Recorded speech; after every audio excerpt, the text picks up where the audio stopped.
베드로전서 4장 12절에서 19절입니다. 하나님의 말씀입니다. 함께 고백드리겠습니다.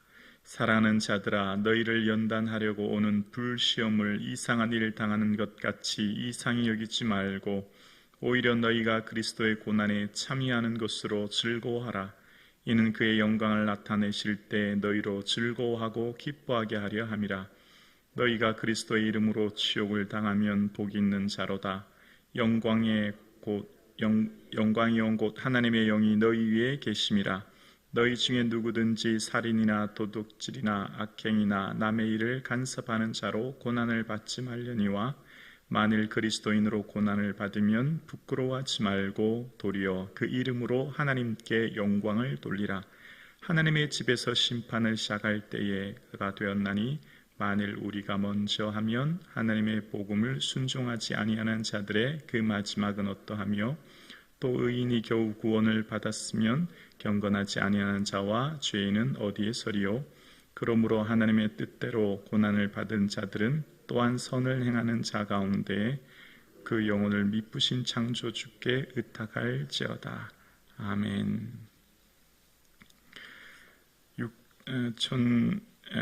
기원 후 64년 7월 18일부터 수일간 로마 시내에 대화재가 발생했고요. 그래서 이 당시 목조 건물로 지어졌던 로마의 14개 구역 중에 10개 구역이 전소되었다고 합니다. 큰 불로 인해서 민심이 흉흉하고 황제에게 등을 돌아선 그때 네로 황제는 이 화재의 원인을 기독교인들에게 돌림으로써 기독교인을 이제 희생양으로 삼습니다. 당시 많은 기독교인들이 극심한 박해와 고문으로 죽게 됩니다.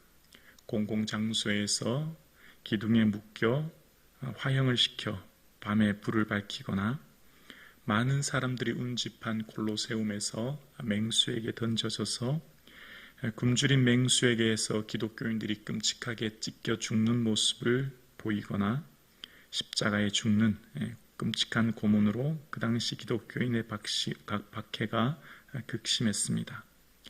예수 믿는 것 때문에 그와 그 온 가족이 극심한 고통 가운데 죽음을 맞이할 수밖에 없었던 겁니다. 이렇게 큰 시련과 박해를 베드로는 불시험이라고 표현하고 있습니다. 어떻게 말로 다 표현할 수 없지요. 어떻게 감당할 수가 없는 겁니다.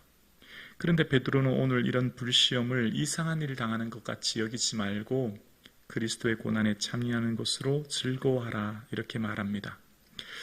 저는 오늘 본문을 묵상하면서 믿음이 없이는 주님께서 말씀하시는 그 말씀이 온전히 들려질 수 없겠구나라는 생각을 합니다. 무슨 말이냐면 여러분 입장을 한번 바꿔놓고 생각해 보십시오. 지금 우리 집에 큰 환난을 겪고 있습니다. 이유는 잘 모르지만 나와 내 가족에게 큰 환난이 닥쳤어요. 그럼 그 환난 때문에 얼마나 마음과 몸이 괴롭겠습니까? 그런데 예를 들어서 목사가 신방 가서 주님의 고난에 동참하는 것이니 즐거워하십시오 이렇게 설교했다면 그 가족이 큰 상처를 받지 않을까요? 제가 그런 생각이 들더라고요. 지금 온 가족이 나와 내 온 가족이 지금 극심한 박해 가운데 고통스러운데 베드로는 지금 즐거워하래요. 기뻐하래요. 여러분 이게 일반적인 상황 같으면 이해가 될 수 있겠습니까?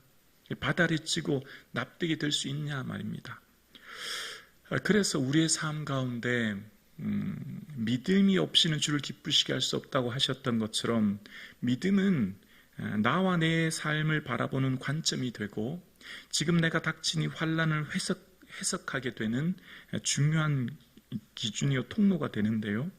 지금 베드로가 한 이 말이 하나님의 말씀으로 또 이 말을 통해서 이 고난 끝에 주의 주실 영광을 바라볼 수 있는 믿음이 없다면 이 말은 오히려 고통이 되고 아픔이 될 것입니다.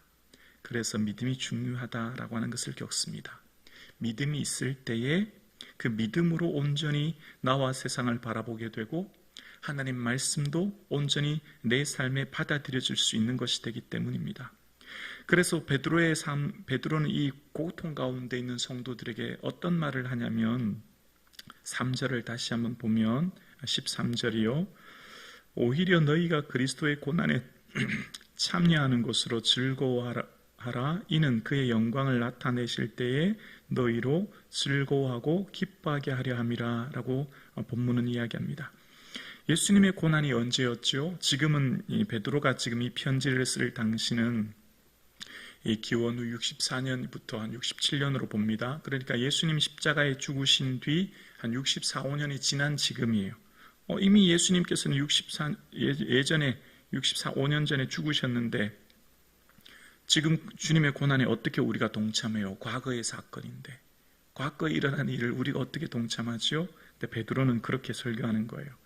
예수님께서 기원 후 1세기에 우리를 위해 예루살렘에서 십자가에 피 흘려 죽으셨는데 그 죽으심에 우리도 같이 동참하는 것은 주님 가신 그 길을 우리도 걸어가는 것이고 이 박해와 고난의 상황을 당하며 걸어가는 그 길입니다. 그렇게 이야기하고 있는 겁니다. 그렇게 하면서 이 고난 가운데에서 고난을 회피하지 않고 나아가는 길 속에 주님께서 가신 그 길을 동참한다, 참여한다 라고 표현하는 거예요. 그럼 이 말씀을 우리에게 적용하면 어떻게 될까요? 2024년 6월 오늘을 사는 우리가 주님의 고난에 동참하는 비결은 뭘까요? 주님 가신 그 길을 우리도 걸어가면서 당하지 않아도 될 고난과 희생과 헌신의 길을 걸어가는 것. 내가 주님 일 아니라면, 내가 믿음이 없다면, 내가 주님 위해서가 아니면 내 편함, 내 한 몸 편하게 살 수 있고 나 즐겁게 살 수 있지만 주님 가신 그 길 걸어가고 나도 믿음으로 걸어가기에 내가 주를 위해 고난을 당할 수도 있고 어려움을 당할 수도 있고 때로는 주를 위해 걸어가는 이 길 속에 오해와 원망과 여러 가지 시련을 당할 수 있지만 걸어가는 것, 그것이 주님의 고난에 동참하는 것이라고 본문은 이야기하고 있는 겁니다. 주님께서 가신 그 길에 동참하는 것, 시공간을 넘어서서 오늘 내가 주어진 삶의 자리에서 비록 고난과 시련이 오지만 이 길을 걸어가며 나아가는 것이라고 얘기합니다. 그러면서 즐거워하고 기뻐하라고 이야기합니다. 고난이 오는데 즐거워할 사람이 누가 있습니까? 여러분, 고난 가운데 그것을 좋아할 사람은 아무도 없어요. 누구나 다 고난은 피하고 싶고 그 시련은 기뻐하지 않습니다. 그런데 베드로는 말합니다. 즐거워하고 기뻐하라고 말합니다. 왜일까요? 예수님이 그렇게 말씀하셨잖아요. 나를 인하여 욕하고 박해하고 거스려 비난을 받을 때 기뻐하고 즐거워하라. 하늘에서 너희 상이 큼이라. 하늘을 바라보기 때문이에요. 그러니까 지금 베드로의 이 편지, 베드로 전서를 계속 묵상하면 끊임없이 이야기하고 있는 게 뭘죠? 하나님 나라인 영원한 천국을 바라보며 오늘을 살라는 겁니다. 현재를 현재의 내 삶의 관점으로 바라보면 현재 내 삶의 모습 속에서는 내 모든 일이 형통하고 평안한 길로 가고 부유하고 건강하고 모든 일들이 잘 되는 게 복이고 기쁨이요 즐거움이지만 하나님 나라의 관점으로 오늘을 재해석하고 바라보라는 거죠. 왜죠? 이 땅은 영원하지 않다는 겁니다. 곧 지나갈 이 땅 가운데 소망 두며 사는 인생이 아니라 하나님 나라, 저 천국을 바라보며 살아갈 때 지금 비록 내가 걸어가는 길이요 고난이요 불시험을 당하는 것 같은 이 심한 고통 가운데서도 기뻐할 수 있는 것은 곧 다가올 하나님 나라가 있음을 바라보라는 겁니다. 이것을 끊임없이 우리에게 이야기하는 거예요. 오늘 함께 예배드리시는 사랑하는 성도님, 영원한 하나님 나라 바라보고 오늘도 사실 수 있기를 주의 이름으로 축원합니다. 곧 다가올 그 나라를 바라보기에 우리는 고난 가운데서도 즐거워하는 거예요. 이렇게 고난이 오면 오히려 하나님 계시지 않은 것 같고 고난 가운데 이 길을 걸어가면 오히려 하나님의 부재를 느낄 것 같은데 그렇지 않다는 겁니다. 그때가 오히려 하나님의 충만한 임재를 누리게 된다는 거예요. 14절입니다. 너희가 그리스도의 이름으로 치욕을 당하면 복이 있는 자로다. 영광의 영 곧 하나님의 영이 너희 위에 계심이라. 주를 위해 걸어가는 이 불시험의 길, 고난의 길 가운데 있을 때 오히려 하나님의 영이 충만하게 우리에게 임재하시는 임재를 누리게 된다, 경험하게 된다. 오늘 본문은 우리에게 이야기합니다. 주를 위해 살아가는 저와 여러분의 삶에 성령의 충만한 임재와 능력을 누리며 사는 은혜가 있기를 주님의 이름으로 축원합니다. 내 편하기 위해서 먹고 마시고 즐기고 내 행복, 내 만족만을 위해 걸어가면 그게 참된 만족이 있을까요? 물론 기쁘고 즐겁겠지요. 그러나 거기에 참된 기쁨은 없다 생각합니다. 공허하겠죠. 잠깐 기쁘겠죠. 잠깐 즐겁겠죠. 그러나 그 즐거움을 채우기 위해 더 큰 즐거움, 더 강력한 쾌락을 쫓겠죠. 그렇게 해서 세상을 향해 점점점 나가겠죠. 그러나 오늘 본문이 말하는 것이 있습니다. 주를 위해 걸어가는 이 길 속에 참된 주님이 주시는 성령의 임재를 누리게 되고, 비록 외형적으로의 박해와 어려움과 시험을 당하지만 여기에 복된 이유는 하나님의 영이 우리 위에 임하신다는 거예요. 여러분, 오늘도 우리가 이 새벽 예배를 나와서 하나님께 기도합니다. 새벽 예배 나오긴 참 어렵지만 나온 후 기도하고 예배하고 돌아올 땐 참 기뻐요. 그렇지 않습니까? 이것이 믿음의 원리예요. 세상 것은요, 어떤 것을 하기 전에 좋아요. 근데 하고 나면 공허해지죠. 믿음의 길은요, 하기 전에는 좀 힘들어요. 어려워요. 그러나 왔다가 주의 전을 나갈 때는 참 오늘도 예배 잘 드렸다. 이게 주의 길인 거죠. 걸어갈 때는 좀 힘들고 어렵지만 이 길 끝에 우리의 마지막 순간에 있을 그 영광을 바라보며 오늘도 나아갈 수 있기를 주의 이름으로 축원합니다. 그래서 우리의 삶은 마지막을 바라보라는 거예요.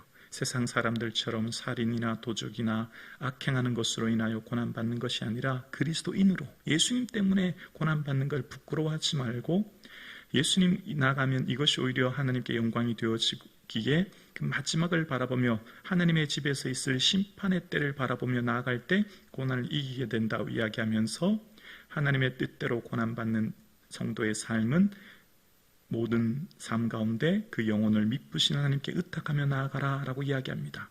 우리의 삶의 고난으로 인하여 한순간도 견딜 수 없는 너무너무 힘든 어려운 순간 내 힘으로 이길 수 없으니 미쁘신 하나님, 신실하신 하나님께 의탁하며 모든 것 내어 맡기라, 오늘 19절에 이야기하고 있습니다. 여러분, 우리의 힘으로는 이 세상을 결코 살 수 없고 우리의 힘으로는 믿음의 길을 걸어갈 수 없으니 우리의 영혼을, 우리의 삶을 살아계신 창조주 하나님께 의탁한 이 하루 되기를 주님의 이름으로 축원합니다.